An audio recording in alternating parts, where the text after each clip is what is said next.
Hello, everybody. Welcome to the Buckeye Weekly Podcast. I am Tony Gerdeman, here as always with Tom Orr. Tom, how's it going? Tony, on yesterday's show, we talked about maybe the best name in Michigan's 2022 recruiting class, Alex Orji, who's from Saxe, Texas. Tony, I've had some time to workshop some more material. Okay. Do you think he'd let any comebacks come from behind wins for Michigan, for his high school, Saxe High School in Texas this fall? Because if he did, would you say he's bringing Saxe back? Thanks. I'll take my answer off the air. I'll hang up and listen. I'm trying to come up with something to say for when he's playing in a bowl game. Like, what are the keys for the bowl? Something like that. But, we've got all summer. And, oh gosh, Tom, just imagine if he becomes the starting quarterback. All of the things we will undoubtedly get to say over the years if this were to happen. It's the dream, Tony. That is the dream. What a dream. Tom, while we're talking about quarterbacks, I want to run this by you before we are going to finish up our look at what is back and what is gone on the Michigan defense. I saw on the internet the other day from Pro Football Focus some rankings of returning quarterbacks. And did you happen to see that one, Tom? I did, and I actually meant to bring that up several days ago because I thought there were a couple humdingers that day, and any day that Darren Ravel tweets, like, it's hard to have the dumbest tweet on the internet. So I don't know that Pro Football Focus won it with that one, but it was like, yes, they had who was the top returning quarterback in college football? It was like number 1, Bryce Young. Okay. Number 2 was, I believe, Caleb Williams, and number 3 was Spencer Rattler. It's like, if 2 of your top 3 are people who transferred because they didn't have particularly, perfect seasons, and you have a guy who just threw for 673 yards and was a Heisman finalist this year, like, it seems like you might want to consider putting him in there. Now, I only stumbled across this tweet because I was like, why is CJ Stroud trending? I was like, okay, yes, I see why CJ Stroud is trending. Like, everyone's like, hi, Pro Football Focus. Here's that attention you ordered. Hope you like it. And so the writer of this was certainly a popular guy among the readers, and also I'm sure with the editors and the owners of PFF for creating so much traffic. And a lot of this is based on grades. And again, I go back to, if this is what your grades are telling you, the information going into that formula is bad, and just something to continue to consider. And I one of the comments about Spencer Rattler was, yeah, these throws are bad, but if you take them out, he's 98.1 on every other. It's like, well, yes, if we all take out the bad stuff, then all of these guys should be ranked number 1, don't you think? But CJ Stroud did finish 4th in this top returning quarterbacks, and the Caleb Williams hype, we made some fun of it over the past, but then just to see Spencer Rattler pop up out of nowhere, I'm like, what? Tony, they don't just let anyone play quarterback at South Carolina, sir. That is the school of Steve Tannehill. And well, there was the one guy who started as a 17-year-old. That was pretty cool. And who was Steve Spurrier's first quarterback? Mitchell? Steven Garcia. I'm sorry. I left Steven Garcia out of there. Steven Garcia was the spiritual successor to Steve Tannehill, only probably about 20 years apart, but very much the same vibe, very much the same.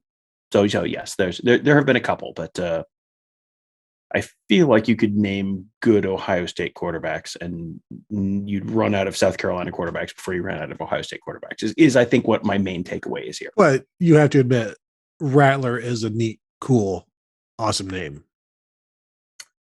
It's, I think, still not the best. It's a good one, but it's still not the best quarterback name we've talked about on today's show all by itself. So second place there, third place for the returning quarterbacks, but second place there.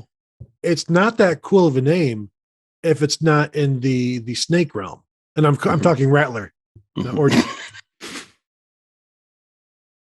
Because Rattler, that's just a baby toy. It's not that tough. Every once in a while I'll see in the comments people are like, I hate it, but just get to the show. Stop screwing around at the top. I don't know what you're talking about. I don't know what people would not like about us not getting to the topic of the show. Anyway, Michigan, speaking of Tony, speaking of Michigan's defense, go ahead. All right. One last thing. Speaking of quarterbacks in the state of South Carolina, did you see Hunter Johnson entered the transfer portal and where he ended up? Yes. Anytime you can pull the Harry Chitty, that is a great move that you cannot pass up.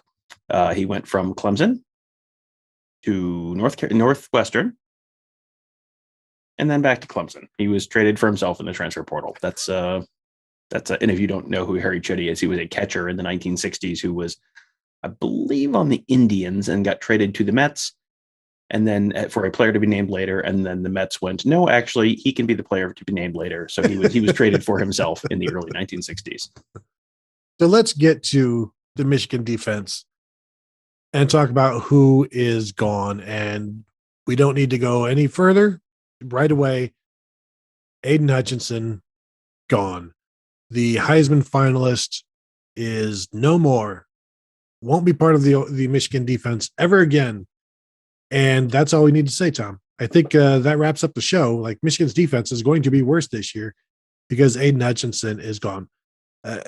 And what that is huge and that is significant. And the guys coming back haven't really done anything, but that's because Aiden Hutchinson and David Ojabo played a bunch. Now, Mike McDonald in year 2 of his defense is going to have to scheme and coach and make this defense like everybody's going to have to lift up and replace Aiden Hutchinson, including the scheme. And that's going to be a very significant job for the defensive coordinator, Mike McDonald.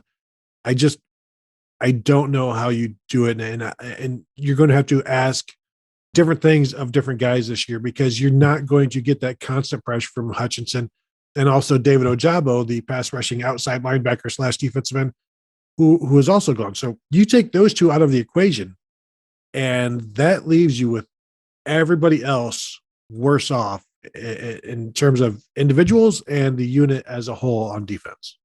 Yeah, for sure. I mean, I think Ohio State fans are familiar with what it looks like when you lose a truly elite edge rusher and don't have another guy like that to come off the assembly line. I think there was sort of this like, well, this is just how it is. There's always another guy. There's always more, there's always money in the banana stand. There's always another Bosa coming. There's Joey Bosa, and then he leaves, but then there's Nick Bosa, and then he leaves, and then there's Chase Young. And then after Chase Young leaves, it's like, oh, so this isn't like a birthright. You don't just automatically get one of these guys. And you look at the defense from 2019 to 2020, and there were a lot of things that changed. There's no more Jordan Fuller. There's no more Jeff Hafley. There's no more, a lot of stuff. But one of the reasons that it dropped off was all of a sudden you don't have Chase Young there getting 4 sacks against Wisconsin. Like that takes a lot of pressure off of a lot of other people because, number one, those are balls that don't get thrown. Number two, those are balls that get thrown a lot quicker, so the corners don't have to cover as long. And that adds up. And that's a lesson that I think Michigan is going to learn this fall is, there was a lot of talk about how great the Michigan pass defense was this year. It's like, well, they've got most of their corners back. So I'm looking forward to finding out how good the corners actually are, because I don't feel like we necessarily got a representative sample of that last fall. No, we certainly, they were much better based on what they were getting from Aiden Hutchinson and David Ojabo. Now you're really going to find out what they've got. Now, the guys replacing Aiden Hutchinson and David Ojabo, like there's still some stuff up in the air. You had Mike Morris played, and he was started a few games because there were games where one game Michigan started 6 defensive linemen. So you've got a bunch of different guys who have like experience starting and playing. So Mike Morris, Jalen Harrell was, I think, probably the Ojabo backup mostly because he's like this outside linebacker defensive end type. And he, 2.5 tackles for loss. I think he's probably the next guy in line. Braden McGregor is another guy that I think was a sophomore this year or redshirt freshman perhaps, and played a little bit. You mentioned before the show, hey, why don't you have Julian Welshoff? Julius Welshoff. Yes. And again, another name that has not really done much, but is now becoming more and more veteran. And like as these guys leave, the need for more guys to step up, and the guys that you were able to hide before, you can't hide them so much anymore. And they're going to play. And if you don't get pass rush out of them, as you saw with Ohio State, it can create issues in the secondary. And we will get to the secondary, but they're going to have to manufacture some pass rush. Does that mean they're going to have to do it from the linebackers? Because I don't think Ohio State was able to make up for it a little bit this year by the interior pass rush. Mm-hmm. I don't expect the interior pass rush to be there for Michigan in that same way, because you're losing Chris Hinton, starter. Not that he did much, but he's been a starter. So you have to replace him. You've got Chris Jenkins as a defensive tackle. He started a handful of games. Mazi Smith started every game, I believe, this year. And really, there's nothing impactful about the interior of the defense other than they're just there. Maybe you need more from them this year, and I don't know that they can provide it. Yeah, and the question is, are they going to be able to continue to eat up blocks and keep the linebackers clean? Like, if so, like, great, that's going to be an important part of the defense. Or are you relying on them to try and get a pass rush up the middle? Because the pass rush, as you said, came from the outside last year, and it was fine. And like there was plenty of pass rush last year, as I probably do not need to tell an audience full of Ohio State fans. But that Michigan's pass rush this year, if you're relying on those interior guys to get that pressure, like, I don't know, because like Mazi Smith is someone who I feel like we've been talking about Mazi Smith since like late Rich Rodriguez era. Like, he feels like he is one of those guys who it's like, is this his 8th year there, 9th year there, 10th year there? How is it possible that he's still on this team? And he's always there, but he's not someone who's a like super productive player in terms of stats. And, part of that is just interior defensive line. Sometimes your job is just occupy blockers and you're not going to put up big numbers, but he's never someone who I ever feel like does, is like an incredible difference maker on the inside of that defensive line. And, Chris Hinton was another person who was not like super productive, but he left for the NFL, which means the guy behind Chris Hinton was judged to be not as good as Chris Hinton last year. So, there, I think, are concerns there. And that's a spot where we have, over the years, that has been a recurring theme on the show for like 4 years now, is, hey, the interior of that Michigan defensive line, like, it gets kind of thin, kind of early there. And, we'll have to take a little bit of a deeper dive sometime later in the summer and really see what that depth chart looks like after everything shakes out during the spring and transfers and all that kind of stuff. But that would not be the first time we have had concerns about the interior of the Michigan defensive line. And if they're relying on them to generate pass rush, I have significant concerns. Yeah, I'm actually surprised looking at the stats. Mazi Smith had 37 tackles this year, which is a lot for a defensive tackle. Now, 15 of those were solo. The rest were, just getting credit. And he actually had more tackles than David Ojabo, which is a surprise. 2 more tackles. And again, the fact that we watched them and he never really jumps out.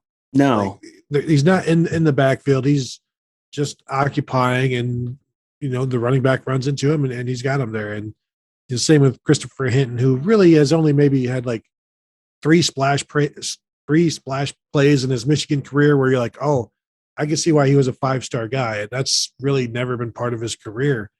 And so you lose him, and yeah, I don't know exactly what's going to happen behind them, because they weren't deep. And then when they did play guys a little bit, there's just nothing. I don't know how much excitement Michigan fans should have for the Michigan defensive line. Even aside from losing Hutchinson and Ojabo, it's just like, I don't know what's on that interior, and I don't know that it's all that special. And if it's not, then the linebackers, of which, are they going to, is it 3 linebackers? Is it 2 linebackers? I think we're still going to figure that out. But that defensive line it's not a good start. And I think it's going to set the tone for the entire Michigan defense. Yeah, one way or the other, that's gonna really change what that defense looks like this year. Because if they have guys who can kind of step in and replace them, like then okay, then you can kind of run back the same thing. Otherwise, you're going to have to really change what you're doing. Because I mean, we have seen defenses, again, an audience of Ohio State fans. I don't need to tell you. Sometimes when a defense doesn't work, you need to make significant structural changes.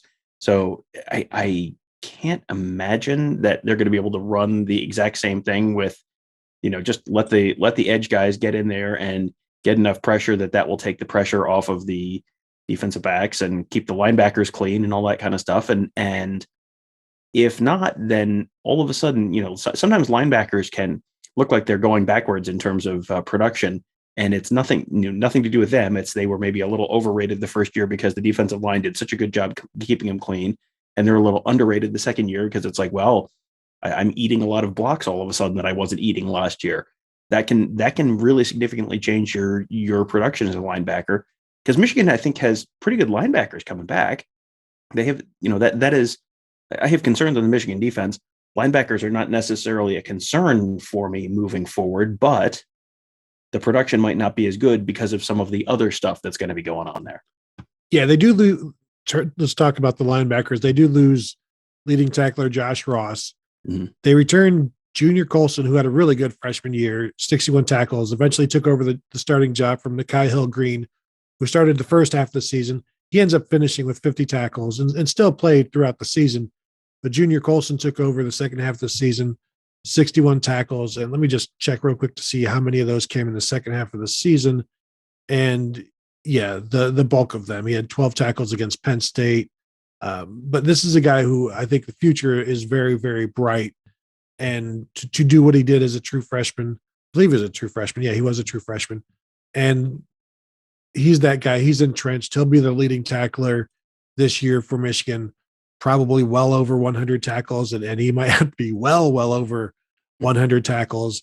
And I'm assuming it will be Hill-Green as the other, because they play basically two inside linebackers. And then will they be in a nickel? Probably. It will depend on the opponent, as it will with Ohio State and everybody else. Like if they're playing Wisconsin, they're going to start three linebackers, or maybe they'll start 5 defensive linemen and 2 linebackers. Mike McDonald is weird. He comes from the NFL. He does some weird stuff, and Jim Knowles will do some weird stuff as well. He'll have like a 5-1-5 and throw some different things out there. But I think at this point, I'm assuming it's going to be Colson and Hill-Green.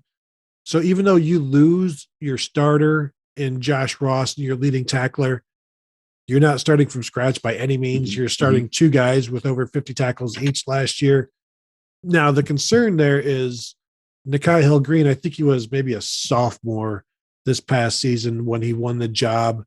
And you don't want him to obviously lose the job again. Like, he needs to keep it. But this is at least his 3rd year on campus coming into 2022. So you would expect for him to put the 2021 season to very good use and then blossom from there. So they could have 2 pretty decent linebackers, not the biggest guys, both guys around 220, 225, but they can run, they can cover, and obviously decent tacklers. I'm more confident right now in Colson than Hill-Green, and you wonder who else do they have?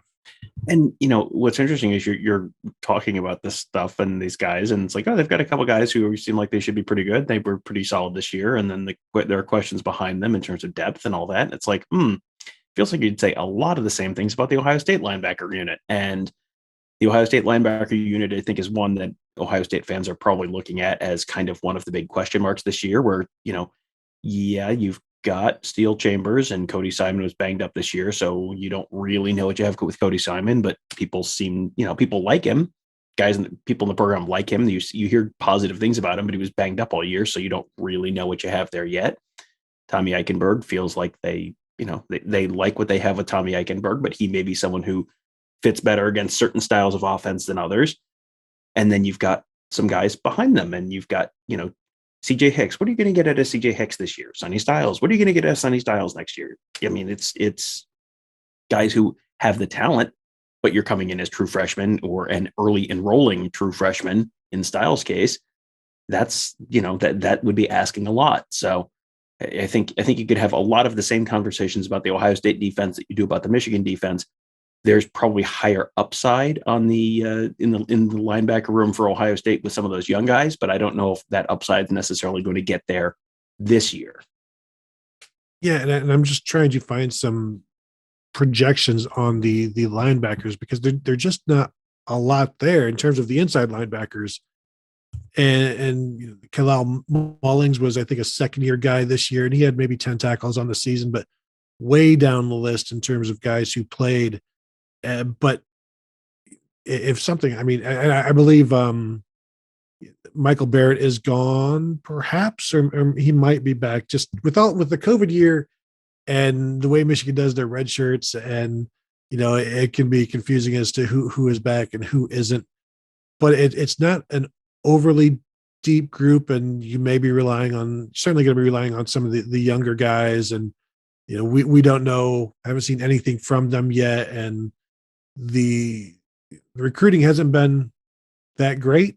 Now I think it's gotten better, and maybe that's where a true freshman like Jimmy Rolder comes in, who Ohio State was after. I think he's like he's in the top 250 players in the nation, so wouldn't be a huge surprise if he did something. Now I'm looking at one projection that has Michael Barrett back, so that would be significant as well. And so if you're just playing two inside guys, and then the Ojabo is, or the Ojabo position that Jalen Harrell, the outside linebacker thing,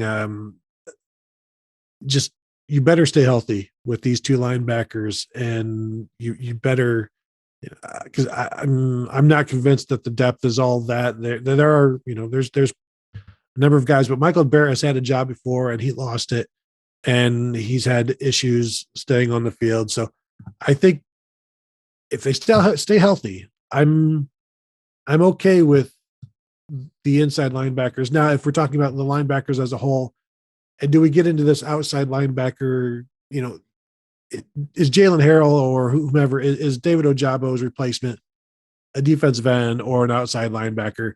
I think I fluctuate. Generally, I just put him as a defensive end, but your mileage may vary on that one. Yeah, and you know, there's a lot of you mentioned McDonald being an NFL guy and being a little weird. This is not, you don't necessarily have guys just like, there's not necessarily a Sam, a Will, and a Mike in the linebacker room, and you know, you're going to see a little bit more of that with Ohio State this year with Knowles. You're not necessarily going to have like the exact same traditional linebacker roles, and you know, this guy's a defensive end. Like, well, why, if he's a defensive end, why is he standing up behind the nose tackle? Like, well, sometimes they do that. Life comes at you fast. Life is funny that way. There's a lot more gray area. And, you know, we've talked about the shift of football to, you know, the way basketball has gone to positionless basketball. Football defense is sort of going to a little bit more of positionless defense in some ways, where you've got some of those tweener guys, the guys who may be like Sonny Styles in a year or two, where, you know, the Isaiah Simmons role that Clemson, you know, made famous with a player named, coincidentally enough, Isaiah Simmons. You know, that may be something that you're seeing more and more of, where guys who used to be labeled as tweeners as a negative thing, now that's something where that maybe actually be a little bit of a positive, where you can do a couple different things and you can be a little bit more of a Swiss Army knife for the defense. So that may be something you're seeing on Michigan's defense this year as well. One of Michigan's Swiss Army knives over the past couple of years is now gone in Daxton Hill, who played safety, played nickel, did whatever they needed him to do, and is now no longer a part of the Michigan defense as he goes off to the NFL. Replacing him, I don't know how. You know, they've got RJ Moten, they've got Rod Moore, because they also have to replace Brad Hawkins. So their two starting safeties, their two traditional starting safeties are gone. I don't know that, and I'm sorry, I jumped past the corners. We'll get to them. I've got a noisy neighbor doing some work, cutting some wood right now, so I'm a little distracted. I apologize for that. But Daxton Hill being gone, you lose your number one safety, you lose your number one nickel, because he would start in the slot against passing teams, or he would go down to the slot on passing downs.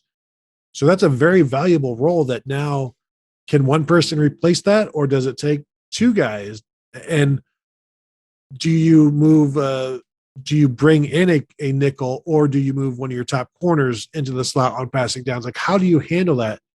because when you get to face Ohio State, and if they're, regardless of who their slot receiver is, whether it's Jackson Smith and Jigba or Emeka Egbuka, you better put somebody really, really good on him, or else you're going to lose that matchup. So, and Ohio State's not alone in that. The slot receiver is just, I mean, just look at the NFL while we're talking about the NFL, like that position is becoming more and more and more like the gold standard. And so you better be able to defend it. And I don't know where that defense is coming from in terms of, again, is it a corner? It's not Dax Hill. Is it Rod Moore? I don't, he was pretty good as a true freshman. Like I think a 3-star guy out of Ohio who rose up, and we know Bill Green talked about him early on several times as a guy that was good enough to play at Ohio State. RJ Moten was another guy that Ohio State looked at. I'm not sure if they offered or if they eventually passed on him. I like the potential of Moore more than Moten. I think Moore is more athletic and faster. I don't know that he's a guy that they can put at nickel though. Yeah, and that's kind of the question to me in a lot of these spots is, like, they've got guys. They have guys like we talked about earlier who can play defensive end. Do they have guys who can play defensive end as well as Aiden Hutchinson and David Ajabo? Probably not. They have guys who can play safety. Dax Hill was an unusual, when you go through Michigan's last 5-10 years of recruiting, there are not that many times that Ohio State and Michigan are overlapping on guys, especially like national guys, because Dax Hill was out of Oklahoma. So you don't see guys, Ohio State and Michigan both chasing like the same national players all that often. And even less often do you see Michigan winning those battles. Winning a battle for Dax Hill was a big deal for Michigan. That was one of their biggest wins in recruiting in a number of years. That's because he was a really good, very unique football player. Now he's gone. Now, you could be a very, very good football player. And, if Rod Moore is 85% of Dax Hill, like that is a really good football player. That's a football player that's playing on Sundays, but it's only 85%. And if you have 85% at a couple of those defensive end spots, that's a pretty good outcome for Michigan this year. And it's still a big step back. And so if you're not getting the pressure at the back end and in the back, in the up front, and you're not getting the coverage in the back end or the safety play in the back end that you got last year, like that's where you start having steps back. And that's where, a very pass heavy team, which they might play one of those later in the year. That seems like that's stuff that is, again, this is mid-January. We're a long way away from the season. There's a lot of stuff that's going to change, and there's probably going to be transfers in and out before there's any kind of meaningful football played. But that's just like a little bit of a red flag to me that, like, if there was going to be a problem this year, that seems like one of the areas where there might be a problem. Yeah, it might not be a bad idea for Michigan to reach into the portal for a safety, because I don't know, like, is Rod Moore replacing Daxon Hill and is RJ Moten replacing Brad Hawkins? Because if so, I think there's a step down with each of those guys. I think Rod Moore can be better than Brad Hawkins, but like I don't know that they replace each other. Brad Hawkins, I think, got better, but it was always to me a guy that Michigan should have been able to recruit better than, even though it didn't really hurt them this past year so much because of the pass rush. And again, these guys are not going to have that this year. And that takes us to the corners who are really going to miss them. Vincent Gray left early. He was, I don't know if he's their top corner because he's the only guy that started every game this year. DJ Turner came on in the second half of the season. He started in front of Jamon Green. Jamon Green started the season. DJ Turner eventually took over. So those two guys, Jamon Green and DJ Turner, are back. They add 5-star Will Johnson, who is all everything from the state of Michigan. Michigan has had this guys like this. Whenever they get one of these top corners, they just you expect them to play. It doesn't always work out that way, though. But the way they played 3 corners this past year, I could see them doing the same thing and employing Will Johnson in that role. But I thought DJ Turner was pretty good this year. But again, like I have no idea what to think of these guys without that pass rush. And that we're going to learn a lot. And we're probably going to be overly critical of them watching them this year because they were the beneficiaries of a huge amount of help last year in that pass rush. Well, yeah, you look at I think you can take a lot of what I said about the linebackers earlier and copy it over to the defensive, especially the corners, because you could be a little overrated and be not quite as good as you look one year if the defensive line is really getting a lot of pressure on you, a lot of pressure getting that ball out of the quarterback's hands where they only have to cover for 2 seconds. They don't have to cover for 3.5 seconds. If then those defensive ends go, all of a sudden you may have the situation where it's like, wow, why are these guys bad this year when they were good last year? Did they get bad? Did they forget how to play football? It's like, well, no, now you have to cover for 3.5 seconds. Guess what? That's tougher than covering for 2.5 seconds. That's a big difference. And when you see an elite pass rusher go, that next year you see a big difference in a lot of different spots of the field, and you don't necessarily recognize it right away. While it's happening, you don't recognize that Chase Young is making all of the corners better at Ohio State. But once he leaves, it's like, oh, so it's much harder to do your job when you have to do it longer for the same, and that makes a difference. That adds up very quickly over the course of a season. And Michigan's corners in 2020 were bad, like objectively bad. They had bad defensive backs in 2020. And I kept waiting for that to catch up with them in 2021, and it never did. And this is the year we find out, is it because the corners really did get better? Did they really improve in all of those areas? Or is it because they didn't have to cover nearly as long because the pass rush was so nasty this year? And, Sean New is gone, and they just brought in former Michigan defensive lineman who was at Notre Dame, and now he's coach. Now he's the new Michigan defensive line coach. You got a new line coach this year. I mean, there are some changes that they have to go through, and sometimes that works out great, and sometimes you're going to take a step back. And I think Michigan's pass defense this year is, of all of the different units on this team, rush offense, rush defense, pass offense, pass defense, Michigan's pass defense, I think, is the thing I'm most intrigued to see this fall, because I don't know that we got a true measure of the back end of that defense last year just because of how good the front end of the defense was. Yeah, I think we're about to learn a lot more starting in September, although not September, because that schedule. Oh, the schedule. Holy Moses. And then what the fourth game, I think, is Wisconsin. So really, what are you going to learn there either? So it might be a while. They'll be able to grow into it.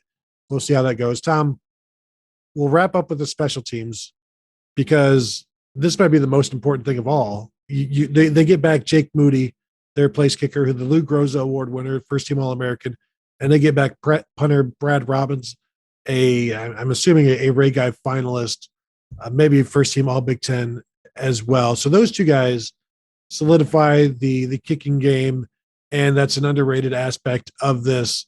And it's something that it's a good place to start. It's nice to have that. It's great to have that, because it's not great breaking in to new kicking specialists. It's you don't even have to worry about it. Essentially, that's fine. That's taken care of. What are our other problems? And let's focus on those, because Tom, with these two guys, I think they're set. Yeah, no, I think that's just very much I'm sure Jim Harbaugh has a list of concerns for this upcoming season, and these two positions are not on that list. It's just, and if they're playing, if I'm right, and they're going to be playing kind of more of a high scoring, less run the ball and relying on the defense kind of game, you might be relying on both of these guys a little bit less this upcoming season. But whenever you do need to, no one is automatic in the college game, but those are two guys who have been consistently very good. Not absolutely incredible in any way, but just like very consistent, very reliable, very good. And, if you can go into spring ball knowing, just cross those two things off the list of concerns, like that's huge. Those are kind of two huge phases of the game. You don't even need to think about it. You're just like, okay, good. Crosses off the list. What else do we need to fix? Jake Moody was 23 of 25 this year. Last year, split time with Quinn Nordine, he was 1 of 4. So this has been quite the come up. But he was also in 2019, 6 of 9. So he's got some experience. And then of course, obviously, blossomed this year. Tom, anything else before we wrap it up? Because I think we've we've gone through the offense on the previous show. We've gone through the defense. I think the summation is that the offense could very well be the second best offense in the Big Ten. Mm-hmm. I do not see this Michigan defense being in the top two of the Big Ten defenses. Although if they are, that speaks more to maybe the quality of the Big Ten, because as I'm thinking, who are going to be the top Big Ten defenses?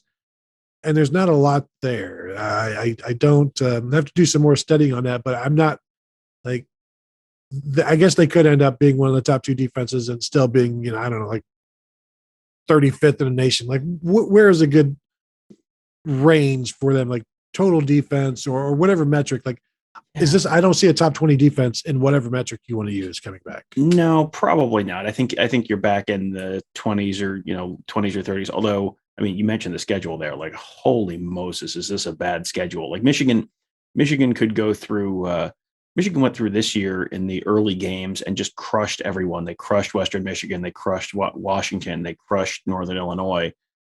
And after 3 weeks, we're kind of like, I don't know that we know any more about Michigan than we did beforehand because the competition was so bad. This year, they have their non-conference schedule is Colorado State and UConn and someone else that's really garbage too. Like it was like at least 2, maybe 3 teams non-conference, all of whom have new head coaches. I think there were no Power 5 teams on the schedule this year. Like you might get to just about October and not really know anything about Michigan this year, which if you're replacing a bunch of a bunch of talented departures, like that's good. That kind of like gives you a little bit of a ramp up. You don't have to play Oregon week 2 or anything like that. So that's good. When you gave that Mozzie Smith stat earlier, I was like, hey, how is that possibly right? I looked it up. Yes, he has 16 career solo tackles. So it's like, yeah, he's got a bunch of assists, 3.5 career tackles for loss in his career, 3.5, and nearly a third, 5 of his 16 career tackles, solo tackles, all came in the Maryland game, which was like, I know I watched the Maryland game. Other than Donovan Edwards, I cannot remember a single thing about that Maryland game. So I'm giving myself an excuse for him having bigger numbers than I was giving him credit for. But it's I mean he had a nice year last year. I still don't view him as a huge impact player. If you play a full season and you have 3.5 tackles for loss as a defensive tackle, like that's not. I think my central point about probably not going to be a major pass rush impact this fall. I think that pretty much stands. Yeah, I agree. And when I say top 20 defense, I might have to strike that because you're right. The schedule could very well have them a top 10 defense because they opened Colorado State, Hawaii, Connecticut, Maryland, at Iowa, Penn State at home. Then they have the open week, and then they play Michigan State at home. They're at Rutgers, Nebraska with 2 new quarterbacks at home, then Illinois, then at Ohio State. Like there is not a lot of offense on this schedule. So while they may be top 20 defense, it's going to be one of those fake good, very well it could be one of those things. And unless they continue to blossom and really thrive in their roles, but they're going to play 1.5 offenses, and maybe 2 if you want to combine Penn State and Michigan State in terms of neither of those 2 offenses are elite. Mm-hmm. Would you consider Michigan? We don't even know what Michigan State's going to do without Kenneth Walker. Like there's one very good offense on this schedule, and that's Ohio State. I don't know that you could even call Penn State or Michigan State good offenses, and certainly can't with Nebraska, not knowing exactly what that's going to look like. Yeah, so this is Maryland may be the second best offense they face. Yeah, and you go through the first 4 games were Colorado State, Hawaii, UConn, and Maryland, and at Iowa. I mean, like you could go through five weeks and play one offense that's even like trying to score points. I mean, that's 3 new head coaches in your non-conference, 3 non-power teams, all with new head coaches this year. That's like, I'm sorry, if Michigan's 100,000 seat streak continues this year, it is because they are lying. There's no possible way that 100,000 people want to go and watch those 3 non-conference games. There is no chance. That is awful. And Michigan has tried. Last year, I think we gave Michigan, Washington was not a fantastic game, but it was like you were trying. Sometimes the scheduling gods go against you, and you schedule a game that looks like it should be a good game, and then that team ends up being terrible. Like you absolutely get a pass for that. This year, like, you're just not trying, like not even a little bit trying. So good luck selling your season tickets with no Ohio State and that that flaming garbage scow of a non-conference schedule, I guess. Yeah, they get Penn State and Michigan State, but that's not great. So I guess that will finally wrap it up for us as we take a look at who's back and who's gone for the Michigan defense. I think everybody's expecting a step down in terms of the production and the dynamic talent. Maybe not much of a step down in terms of where they place on the stat line in terms of the national leaders, but that's more a product of this schedule than anything else. So keep an eye out on some fool's gold there as you watch the Michigan defense this year. And Tom and I will, of course, be watching it very closely, as we always do. And we'll tell you whether or not they're actually any good. And sometimes we're right. Sometimes we're wrong. I'll admit that Tom is wrong at times. I'm not too big to admit that. So that will do it for this episode. Want to thank you all for tuning in. As always, feel free to rate, review the show, the Buckeye Weekly Podcast. If you're watching, you can find it on all of your podcast platforms. If you're listening, you can find it on YouTube as well. So give us a listen, give us a watch, rate, review, subscribe where you can. Thanks for all you do. Thanks for listening, and we will talk to you guys later.